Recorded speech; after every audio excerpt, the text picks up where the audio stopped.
আজকে আমরা চতুর্থ শ্রেণীর দ্বিতীয় পর্যায়ক্রমিক মূল্যায়ন 2026 সালের গণিত বিষয়ের সম্পূর্ণ উত্তর সহ নমুনা প্রশ্নপত্র সেট 1 সম্পর্কে আলোচনা করব। তো চলো এই ভিডিওতে আমরা দেখে নিই ক্লাস 4-এর সেকেন্ড ইউনিট টেস্ট 2026 গণিত বা ম্যাথামেটিক্স সাবজেক্টের এই কোশ্চেন পেপার এবং তার উত্তরগুলো। সেকেন্ড সামেটিভ ইভ্যালুয়েশনে তোমাদের 30 নম্বরের পরীক্ষা নেওয়া হয়, সময় থাকে সেখানে 1 ঘন্টা।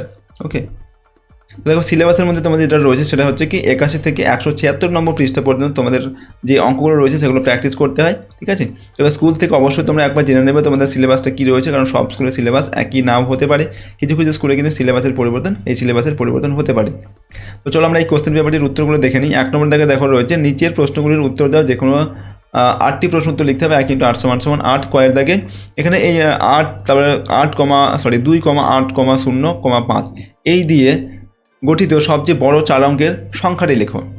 তো এই অঙ্কগুলো দিয়ে গঠিত সবথেকে বড় সংখ্যাটা লিখতে হবে। সবথেকে বড় সংখ্যা লেখার জন্য আমাদের কী করতে হবে, আগে সবথেকে বড় সংখ্যাটা লিখতে হবে, বড় থেকে ছোট হিসাবে এগুলোকে সাজিয়ে লিখতে হবে। কিন্তু সবথেকে বড় কোনটা 8, তারপর বড় কোনটা আছে 5, তারপর বড় কী আছে 2, তারপর হচ্ছে 0। তো 8, 5, 2, 0 এইভাবে করে সাজিয়ে লিখলে কিন্তু এটা সবথেকে বড় সংখ্যা হয়ে যাবে। তাহলে কী লিখবো 8520, এটা হচ্ছে সবথেকে বড় সংখ্যা। ওকে, তারপর দেখা যাচ্ছে ক্ষয়ের দাগের ড্যাশ সংখ্যার গুণনীয়কের সংখ্যা সর্বদা 2টি। তো কোন সংখ্যার গুণনীয়কের সংখ্যা সর্বদা 2টি? বিজোড় সংখ্যা, ঠিক আছে, বিজোড় সংখ্যা বা মৌলিক সংখ্যা আর কি, ঠিক আছে। বিজোড় সংখ্যা না, তোমরা লিখবে হচ্ছে মৌলিক সংখ্যা। মৌলিক সংখ্যা কোনগুলো? মৌলিক সংখ্যা হচ্ছে যেমন 3 হচ্ছে মৌলিক সংখ্যা, 5 হচ্ছে মৌলিক সংখ্যা, 11 হচ্ছে মৌলিক সংখ্যা, 13 মৌলিক সংখ্যা, এগুলো হচ্ছে মৌলিক সংখ্যা। অর্থাৎ যে সংখ্যার শুধুমাত্র 2টি মানে গুণনীয়ক রয়েছে। 2টি বলতে কি 1 আর হচ্ছে সেই সংখ্যাটা। যেমন এখানে 3-এর গুণনীয়ক কী হতে পারে, 1 হতে পারে আর 3 হতে পারে। অর্থাৎ 3কে আমরা 1 দিয়ে ভাগ করতে পারি আর 3 দিয়ে ভাগ করতে পারি, আর কোনো কিছু দিয়ে কিন্তু 3কে আমরা ভাগ করতে পারবো না।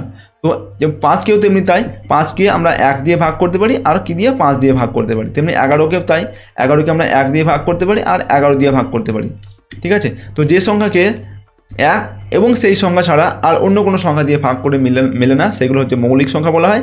এবং এই মৌলিক সংখ্যা সর্বদা মাত্র 2টি করেই মাত্র গুণনীয়ক থাকে, ঠিক আছে। এই 2টি করেই মাত্র কিন্তু গুণনীয়ক থাকে। পরের প্রশ্ন হচ্ছে নেক্সটে দেখো গয়ের দাগে ভাজক ভাগশেষ অপেক্ষা সর্বদা ড্যাশ হয়। তো ভাজক ভাগশেষ অপেক্ষা সর্বদা কী হয়, বড় হয়, ঠিক আছে। ভাজক সর্বদা ভাগশেষ অপেক্ষা কিন্তু বড় হয়। ভাজক কোনটা?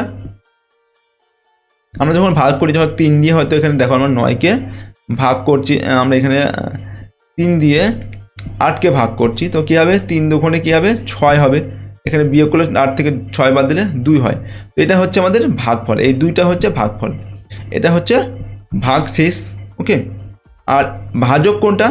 এটা হচ্ছে আমাদের ভাজক, এটা হচ্ছে ভাজ্য, ঠিক আছে। যা দিয়ে ভাগ করি সেটা হচ্ছে ভাজক, আর যাকে ভাগ করি সেটা হচ্ছে ভাজ্য।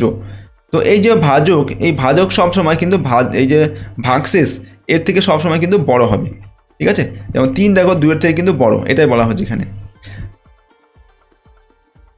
দশমিক ভগ্নাংশে প্রকাশ করো 10 ভাগের 7 ভাগ।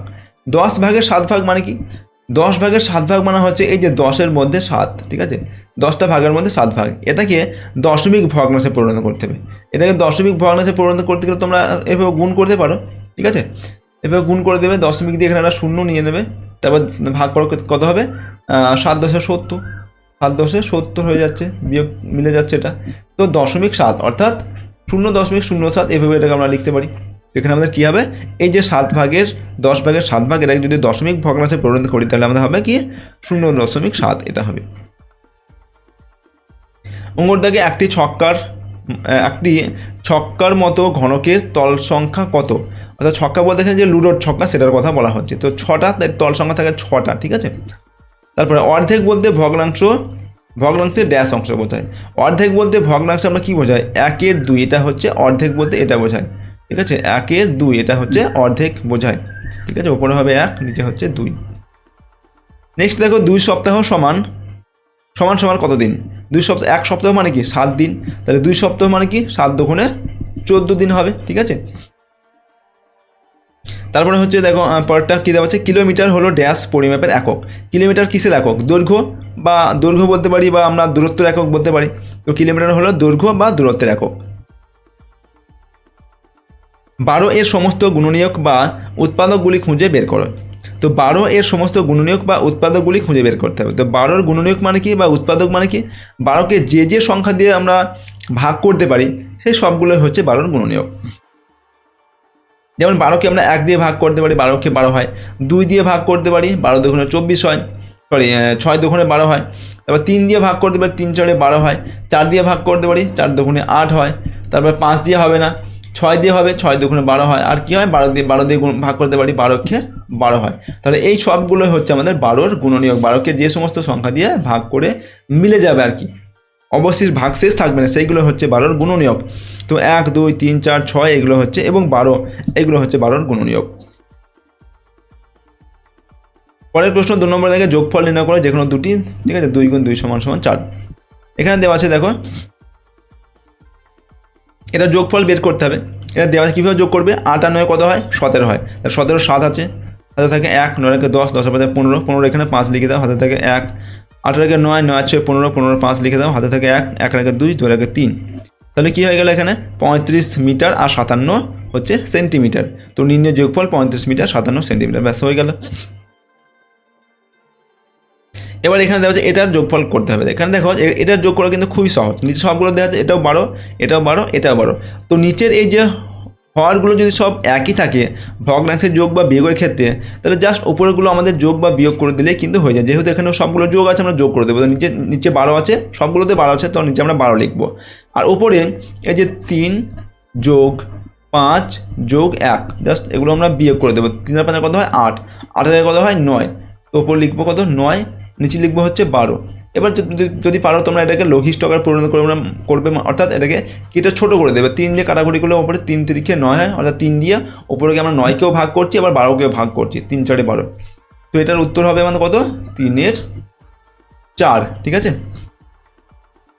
দেখো উপরে আমাদের এই যে 3 + 3 যোগ 5 যোগ 1 হবে, নিচে 12, তো 9 এর 12কে আমরা কাটাকুটি করে এখানে 3 এর 4 উত্তর হবে। তো নিয়ে যোগফল হচ্ছে 3 এর 4, ঠিক আছে। এরপর গয়ের দেখা হচ্ছে 15 লিটার আর 35 লিটার 7 সেন্টিমিটার এবং 1 লিটার 985 মিলিলিটার একসঙ্গে যোগ করো। তো এগুলোকে একসঙ্গে যোগ করতে হবে। দেখো 15 লিটার আছে, 35 লিটার 7 মিলিলিটার, 1 লিটার 900 এত মিলিলিটার। তো প্রথমে তোমরা কী করবে, লিটারগুলোকে সুবিধা হবে, লিটারগুলোকে আগে যোগ করে নাও। যেমন হচ্ছে 15 লিটার আর কী দেওয়া আছে? 35 লিটার আর হচ্ছে 1 লিটার, এই লিটার 1 লিটার। যদি এগুলো আমরা যোগ করি, 5 আর 5 10 আর 11, আর 11 1, 11 1 বসে হাতে 1, 3 4 5, 51 লিটার। এবার এই মিলিলিটারগুলোকে যোগ করব। মিলিলিটার কত আছে? এখানে 7 মিলিলিটার, আর হচ্ছে এখানে কী আছে? 900, দেখো 900 হচ্ছে 85 মিলিলিটার, আর হচ্ছে 7 মিলিলিটার। 7 আর 5 12, 12 2 হাতে 1 থাকে, 8 আর 1 কত হয়? 7 আর 5 12, 12 2। আচ্ছা এখানে মিলিলিটার দেখি, এখানে কটা মিলিলিটার আছে দেখি। এখানে আছে 7 মিলিলিটার আর হচ্ছে 985 মিলিলিটার, এই দুটোই আছে। তো 7 আর 5 12 2 হাতে 1 থাকে, 8 আর 1 9 হবে, আর 9। তো 900 কত হয়ে গেল? 992 মিলিলিটার। তো 51 লিটার আর 992 মিলিলিটার। তো কয় মিলিলিটারে 1 লিটার হয়? কিলো হেক্টর ডেকা, তারপরে litre, litre deci centi milli, 1000। যদি এটা আমাদের 1000 হতো তাহলে কিন্তু আমরা এদিকে 1 নিয়ে আসতাম। যেহেতু আমাদের 1000 ঘরে যায়নি, তো আমরা এটাই লিখবো কি? মিলিলিটার, এবং এটা হচ্ছে আমাদের লিটার। তাহলে আমাদের কী হবে? 51 লিটার আর 992 মিলিলিটার, ঠিক আছে। এইভাবে যোগটা তোমরা করবে। তারপর বিয়োগ করতে হবে এখানে 1টি, 2 × 1 = 2। 5 কিমি থেকে 3 কিমি 550 মিটার যোগ করতে হবে। 5 কিমি থেকে 350 কীভাবে যোগ করবে? 5 কী দেওয়া আছে এখানে? কিমি। আর কী দেওয়া আছে? 5 কিমির সঙ্গে কোনো মিটার নেই, তো আমরা কী লিখবো? 5 এখানে 3টে শূন্য দিয়ে লিখতে পারি, এভাবে মিটার, ঠিক আছে। আর কী দেওয়া আছে? 3 কিমি 500 মিটার দেওয়া আছে। এটা করতে হবে বিয়োগ করে দাও। 5 থেকে 10 থেকে 5 বাদের কত থাকে? 5 থাকে, হাতে 1 থাকে, 3 আর 1 4, 4 আর 1 5। তো 1 কিমি 500 মিটার, ঠিক আছে। নির্ণয়ের যোগফল হবে 1 কিলোমিটার 500 মিটার, 1 কিলোমিটার আর হচ্ছে 500 মিটার, ঠিক আছে।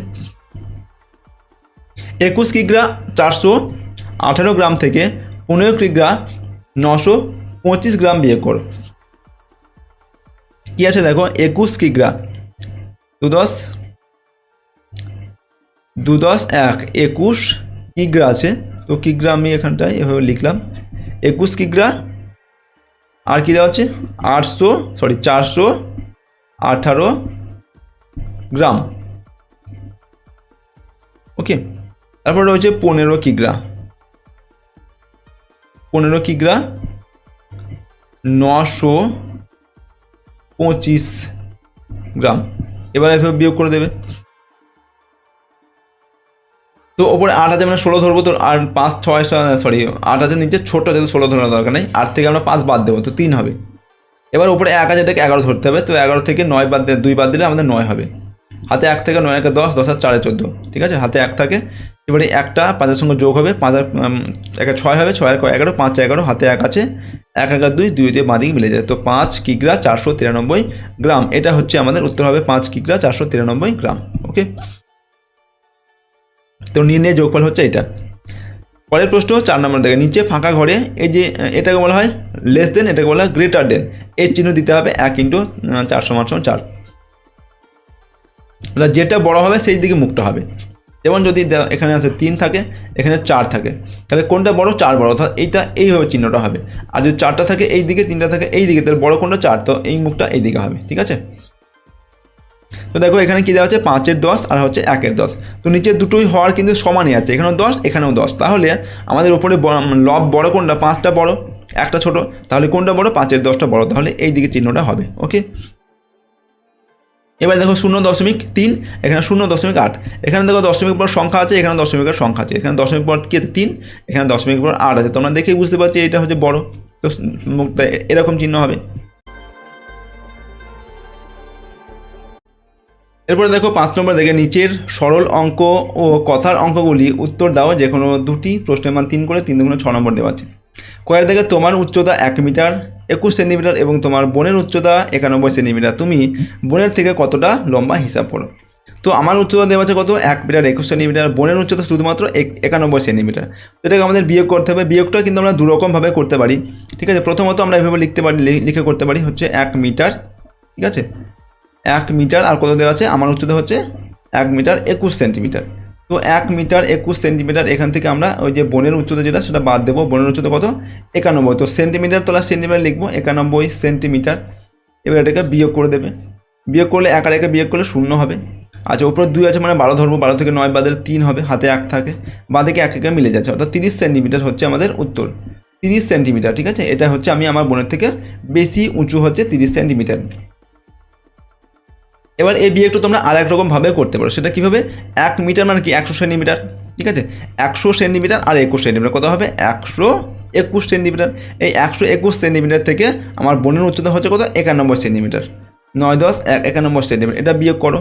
দেখো 1 আগে মিলে যাচ্ছে, 0 বসিয়ে দেবে। ওপর 2 আছে মানে 12 ধরবো, 12 থেকে 9 বাদ দিলে 3 হবে, হাতে 1 থাকে, 1 আর 1 মিলে যাচ্ছে 30, অর্থাৎ 30 সেন্টিমিটার। উত্তর কিন্তু আমাদের সেই সেম হবে, একই হবে। তোমরা যে কোনো রকম যেরকম মানে যেভাবে খুশি সেভাবে কিন্তু অঙ্কটা করতে পারো। ওকে, তো এখানে দেখো আমরা অঙ্কটা তোমাদের এখানে আরেকবার করে দিয়েছি, বুঝিয়ে দিচ্ছি কীভাবে। আমার উচ্চতা হচ্ছে 1 মিটার 21 সেন্টিমিটার, যেটা হচ্ছে 121 সেন্টিমিটার। আমরা যদি আমরা এটাকে মানে সেন্টিমিটার প্রকাশ করি, 1 মিটার মানে হচ্ছে 100 সেন্টিমিটার, আর এই 21 সেন্টিমিটার 121 সেন্টিমিটার, আর আমার বোনের উচ্চতা 91 সেন্টিমিটার। এবার এই দুটো বিয়োগ করতে হবে, 121 থেকে 91 বিয়োগ করলে 30 সেন্টিমিটার হয়, যেটা আমরা আগেই তোমাদের করে দেখিয়েছি আমি। ওকে, তো কিন্তু এবার উত্তর লিখবো, সুতরাং আমি আমার বোনের থেকে 30 সেন্টিমিটার বেশি লম্বা। ওকে, পরের দেখা হচ্ছে, রায়গঞ্জের মেলায় একজন বিক্রেতা প্রতিটি ব্যাগ 95 টাকায় বিক্রি করেছেন। প্রথম দিন তিনি মোট 18টি ব্যাগ একই দামে বিক্রি করলে ওই দিন তিনি মোট কত টাকা পেলেন। তো রায়গঞ্জের মেলায় বলা হয়েছে কি একজন বিক্রেতা প্রতিটি ব্যাগ 95 টাকা বিক্রি করেছেন এবং তিনি মোট 18টি ব্যাগ বিক্রি করেছেন, তাহলে কত টাকা মোট পাবে? এই 95কে 18 দিয়ে গুণ করতে হবে। তোমরা কী করবে? 95 আর এই যে 18, এটাকে কী করবে? গুণ করতে হবে। 5 8 40 0 হয়, হাতে 4 থাকে, তো 8 9 72 73 74 75 76, এটা কত হবে? তারপর 76 হবে, এখানে গুণ চিহ্ন দেবে। 5 1 5 9 1 9, এবার এটাকে যোগ করো, 0 হবে। 6 5 11 11 1 হাতে 1 9 1 10 10 আর 17 কত হচ্ছে? 17। তো 1710 টাকাটা টোটাল তিনি পাবেন ব্যাগ বিক্রি করে। তো একটি ব্যাগের দাম 95 টাকা, 18টি ব্যাগের দাম 95 গুণ 18 সমান হচ্ছে 1710 টাকা। গুণফল দেখো আমাদের 1710 হচ্ছে। তো সুতরাং ওই দিন তিনি সর্বমোট 1710 টাকা পেলেন। গয়ের দাগে একজন দুধ বিক্রেতা 4 লিটার 750 মিলিলিটার দুধ নিয়ে বাড়ি বাড়ি দিতে বের হলেন। তিনি রিজুদের বাড়ি 1 লিটার 250 মিলিলিটার, ইসিকার বাড়ি 1 লিটার 500 মিলিলিটার এবং প্রিয়াদের বাড়ি 900 মিলিলিটার দুধ দিলেন। বাকি দুধটুকু তিনি তোমাদের বাড়িতে দিয়ে দিলেন। তোমরা কত দুধ পেলে হিসাব করে লেখো। তো প্রথমে হচ্ছে 4 লিটার 750 মিলিলিটার এই দুধ নিয়ে বের হয়েছিলেন, ঠিক আছে, দুধ বিক্রেতা। তারপর হচ্ছে রিজুদের বাড়িতে দিয়েছে এই 1 লিটার 250 মিলিলিটার, আর ইসিকাদের বাড়িতে দিয়েছে হচ্ছে কত 1 লিটার 500 মিলিলিটার, আর প্রিয়াদের বাড়িতে দিয়েছে 900 মিলিলিটার। এই সবগুলো আমাদের যোগ করতে হবে আগে, ঠিক আছে। যোগগুলো এভাবে করে তোমরা হচ্ছে 1 লিটার প্রথমে কী আছে দেখো 1 লিটার আর হচ্ছে কত 250 মিলিলিটার, সরি 250 হবে 1 লিটার, ঠিক আছে, আর 250 এটা হচ্ছে মিলিলিটার, ঠিক আছে। তারপর কি আছে 1 লিটার 500 মিলিলিটার আর কত 900 মিলিলিটার, 900 মিলিলিটার করে মিলিলিটার লিখবো, ঠিক আছে। এবার আমরা যোগ করব। দেখো শূন্য সবগুলো শূন্যতে শূন্য বসিয়ে দেবো। এখানে কী হবে 5 হবে। তারপর দেখো 9 আর 5 কত হয় 14 আর 2 16 হবে, 16 6 হাতে থাকে 1 আর 1 লাগে 2 এর আগে 3, তো 3 লিটার 650 মিলিলিটার দুধ টোটাল এই 3টে বাড়িতে দিয়েছে, ঠিক আছে। এবার এই 3 লিটার 650 মিলিলিটার দুধটা আমাদের কী করতে হবে, এই 750 মিলিলিটার যে দুধ সেখান থেকে বিয়োগ করতে হবে। বিয়োগ করলে যে দুধটা থাকবে সেই দুধটা তোমাদের বাড়িতে দিয়েছে, ঠিক আছে। তো তোমরা কতটা দুধ পেলে সেখান থেকে আমরা পেয়ে যাব, ঠিক আছে। তো চলো অঙ্কটা আমরা পরপর ধাপে ধাপে করি। প্রথমে আমরা এখানে যোগফলটা তো আমরা করি, একবার প্রথমে করি দেখিয়ে দিলাম যোগফলটা, ঠিক আছে, যাতে তোমার সুবিধা হয়। দেখো প্রথমে 3টি বাড়িতে মোট যে দুধের পরিমাণ যোগ করতে হবে, ঠিক আছে। এই সবগুলো আমরা দেখো যোগ করে দেখেছি। এটা প্রথমবার আচ্ছা এখানে ভুল হয়েছে, এই অংশটা তোমরা কিন্তু লিখবে না, ঠিক আছে,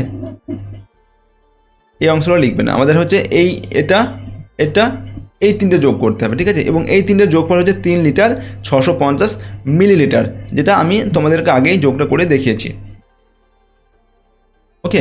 এবার বিক্রেতা মোট 3 লিটার 650 মিলিলিটার দুধ 3টি বাড়িতে দিলেন। এবার কী করবো দেখো 4 লিটার 750 মিলিলিটার থেকে আমরা 3 লিটার 650 মিলিলিটার এটাকে বিয়োগ করব, ওকে। বিয়োগ করলে কত হবে দেখো, এখানে আমরা বিয়োগ করলে মুখে মুখে বিয়োগটা করে দিচ্ছি। এই 0 আর এই 0 বিয়োগ করে 0 হবে, এই 5 আর এই 5 বিয়োগ করে এখানে 0 হবে। এবার এই 7 থেকে 6 বাদ দাও 1 হবে, তো প্রথমে মিলিলিটারে হয়ে গেল 100, ওকে। আর এখানে 4 মিলিলিটার থেকে 3 মিলিলিটার বাদ দিলে 4 লিটার থেকে 3 লিটার বাদ দিলে 1 লিটার হয়। তো 1 লিটার 100 মিলিলিটার যে দুধ এটা হচ্ছে তোমাদের বাড়িতে দিলেন। তোমরা কী লিখবো, সুতরাং আমার বাড়িতে আমরা মোট 1 লিটার 100 মিলিলিটার দুধ পেলাম, ওকে। 6 থেকে জ্যামিতিক প্রশ্নগুলির উত্তর দাও, যেখানে 2টি 3 × 2 = 6। ঘনক কাকে বলে চিত্রসহ একটি বাস্তব উদাহরণ দাও। তো যে ত্রিমাত্রিক ঘনবস্তুর দৈর্ঘ্য প্রস্থ এবং উচ্চতা সমান, যার প্রতিটি তল বর্গাকার, তাকে ঘনক বলে, ঠিক আছে। যেমন হচ্ছে লুডোর ছক্কা হচ্ছে একটি ঘনবস্তু বা ঘনক। তো লুডোর ছক্কা যে চিত্র সেটাকে কিন্তু এখানে আঁকতে বলা হয়েছে, চিত্রটা আমরা এখানে দিইনি। তো তোমরা কিন্তু চিত্রটা এইভাবে আঁকবে, জাস্ট আমি তোমাদের একটু দেখিয়ে দিচ্ছি কীভাবে আঁকতে হয় লুডোর ছক্কা, ঠিক আছে। এইভাবে লুডোর ছক্কা একটা পরীক্ষায়, ঠিক আছে, এরকম করে তোমরা এঁকে দেখিয়ে দেবে, ঠিক আছে, এরকম একটা, ওকে। তারপর দেখো তল কাকে বলে, তল কত প্রকার ও কী কী। তো তল কোনো ঘনবস্তুর উপরিভাগ বা পিঠকে তল বলে। যেমন এর যে তল, এর যে তল কোনটা, এই একটা তল, এর নিচে একটা তল, এর পাশে 2টো তল আছে, এ পাশে ও পাশে 2টো তল আছে, অর্থাৎ এই যে লুডোর ছক্কায় এর ছক্কায় কিন্তু 6টা তল আছে। তো এই যে উপরিভাগ বা পিঠ সেটাকে তল বলা হয়, ওকে। আর তল হচ্ছে প্রধানত 2 প্রকার, যেমন হচ্ছে সমতল, যেমন বইয়ের উপরিভাগ, টেবিলের উপরিভাগ যেগুলো সমতল বা সমান, সেটা হচ্ছে সমতল। আর বক্রতল মানে হচ্ছে কি, বক্রতল যেমন হচ্ছে বলের উপরিভাগটা কি সমান নয়, আর ঠিক আছে, কমলার খোসা এগুলো কিন্তু বক্রতল, ঠিক আছে। তারপর গয়ের দাগে একটি লুডোর ছক্কা এবং একটি বইয়ের তলের মধ্যে কী মিল আছে আর কি অমিল আছে সেগুলো লিখতে হবে। তো একটি লুডোর ছক্কা এবং একটি বইয়ের তলের মিল ও অমিল নিচে দেওয়া হলো। মিলগুলো কি, লুডোর ছক্কা এবং বই দুটি তলের সংখ্যায় সমান, অর্থাৎ উভয় দুটোতেই কিন্তু 6টি করে তল আছে, এছাড়া দুটির তলই হলো সমতল, ঠিক আছে, তলগুলো কিন্তু সমতল এবং 6টা করে তল আছে, এটা হচ্ছে মিল। অমিল কিনা লুডোর ছক্কার প্রতিটি তল বর্গাকার, যার দৈর্ঘ্য প্রস্থ এবং সবই সমান হয়, উচ্চতা সবই সমান, কিন্তু একটি সাধারণ বইয়ের তলগুলি আয়তাকার হয়, দৈর্ঘ্য প্রস্থ এগুলো কিন্তু অসমান হয়। তো এটা হচ্ছে অমিল আর এটা হচ্ছে মিল, ঠিক আছে। তো আজকে আমরা ক্লাস 4-এর দেখো তোমাদের অঙ্ক বা গণিতের একটি কোশ্চেন পেপারের উত্তরগুলো নিয়ে আলোচনা করলাম। উত্তরগুলো তোমরা ভালোভাবে প্র্যাকটিস করবে এবং তোমাদের সিলেবাসে যে অধ্যায়গুলো রয়েছে সেই অঙ্কগুলো তোমরা কিন্তু ভালোভাবে করবে বা প্র্যাকটিস করবে। তো আজকে আমরা এই ভিডিওটা এখানে শেষ করছি। সম্পূর্ণ ভিডিওটি দেখার জন্য অসংখ্য ধন্যবাদ।